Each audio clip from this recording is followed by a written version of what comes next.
Thiruvananthapuram medical college മൊത്തത്തില് സമൂല അഴിമതി കൊണ്ട് ആറാടിയിരിക്കുക. തിരുവനന്തപുരം മെഡിക്കൽ കോളേജ് നമ്മൾ ഈ സോഷ്യൽ മീഡിയയിലൊക്കെ കാണുന്നില്ലയോ, അത് വാസ്തവം തന്നെ. അത് മനസ്സിലായില്ലയോ?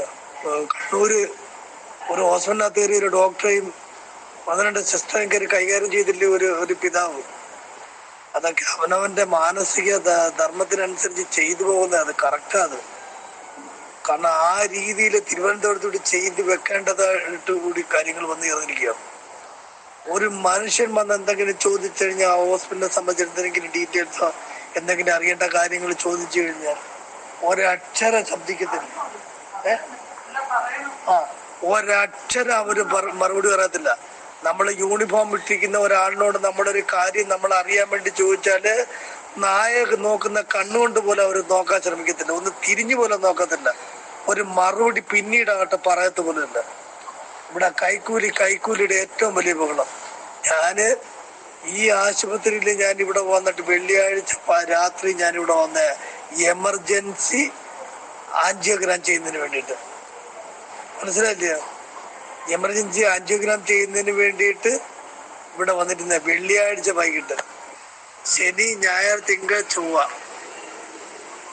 ബുധൻ, ഇന്ന് ബുധൻ, ഇന്ന് 6 ദിവസം എമർജൻസി ആയിട്ട് കിട്ടുന്നതിൽ വെച്ച് ഏറ്റവും വേഗം പോകുന്ന ആംബുലൻസ് വിളിച്ച് തിരുവനന്തപുരം മെഡിക്കൽ കോളേജിലേക്ക് പോകണമെന്നും പറഞ്ഞ് വിട്ട് എമർജൻസി ആയിട്ട് തിരുവനന്തപുരത്തേക്ക് പറഞ്ഞിട്ട് ഒരു പേഷ്യന്റ് അനുഭവസാത്ത ഞാൻ ഇന്ന് 5ാമത്തെ ദിവസം ഇവരെന്റെ പേരിൽ കാണിക്കുന്ന ഈ നിരാലംബതയും ഈ ഉദാസീനതയും ഈ ഒരു കാര്യപ്രാപ്തി ഇല്ലായ്മ ഇത് എന്താണെന്ന് മനസ്സിലാവുന്നില്ല അനുഭവസാത്ത.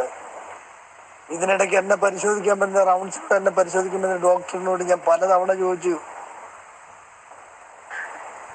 എനിക്ക് എന്റെ പേരിലുള്ള ഈ ചികിത്സ എപ്പോ നടക്കും എന്നുള്ളത്.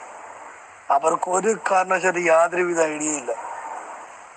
ഐഡിയ ഇല്ല. ഇവരിനി കൈക്കൂലി വാങ്ങിച്ചുകൊണ്ടാണോ ഇവരിങ്ങനെയൊക്കെ ചെയ്യുന്നതെന്ന് പോലും അറിയത്തില്ല. ആ രീതിയിലുള്ള സംവിധാനത്തിലേക്ക് കാര്യങ്ങൾ പോയിക്കൊണ്ടിരിക്കുകയാണ്. ഒരു എക്കോ എടുക്കുന്നതിനും പിന്നെ നമ്മുടെ ഈ ഒരു കേസ് ഞാൻ അതിന്റെ പേര് ഞാൻ പറഞ്ഞു അതിനെടുക്കുന്നതിലൂടെ 5 ദിവസം എമർജൻസി പേഷ്യന്റിനെ കൊണ്ട് അവിടെ കൊണ്ടിരിക്കുക.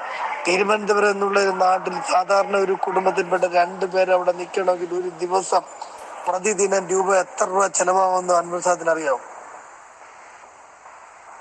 ഇത് സാധാരണക്കാരെ കൊണ്ടുവന്ന് ഇവിടെ സാധാരണക്കാരുടെ ഏറ്റവും വലിയ ആശ്രയവുമായിരിക്കേണ്ട ഈ സർക്കാർ ആതുരാലയം വെറും വിഴുപ്പുകെട്ടുകളുടെ അല്ലെങ്കിൽ ശാപങ്ങളുടെ പർദീസയെ മാറിക്കൊണ്ടിരിക്കുക. ഓരോ ജീവന്റെയും ശാപം നിറഞ്ഞിരിക്കുന്ന ഒരു ഭൂമി, ഒരു നരക ഭൂമി തന്നെ വേണം ഈ തിരുവനന്തപുരം മെഡിക്കൽ കോളേജിനെ കുറിച്ച് പറയാൻ. എന്തു അനുഭവത്തെ ഞാൻ കറക്റ്റായിട്ട് അടിപിന്നകത്ത് വന്ന് വീണുപോയി.